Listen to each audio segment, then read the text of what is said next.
Confuse है NDA और CDS के बीच में कि आखिर किसकी तैयारी करना चाहिए, कौन सा एग्जाम कब दे सकते हैं, किससे क्या पोस्ट मिलती है, आओ जानते हैं। सबसे पहले बात करते हैं एनडीए यानी नेशनल डिफेंस एकेडमी की। ये एक ऐसी अपॉर्चुनिटी है जिसे एक स्टूडेंट अपने 12th क्लास पास करने के बाद दे सकता है।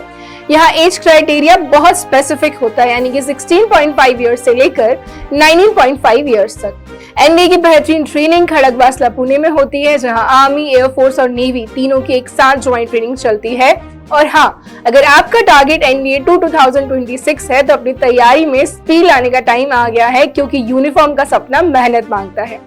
अब आते हैं सीडीएस पर यानी कंबाइंड डिफेंस सर्विसेज। अगर आप 12th के बाद एनडीए नहीं दे पाए तो आप सीडीएस, जो कि ग्रेजुएशन के बाद फौज में ऑफिसर बनने का एक और शानदार मौका देता है। इसमें रिटन एग्जाम ग्रेजुएशन कंप्लीट करने के बाद देना होता है और एज 19 से लेकर 25 तक होती है।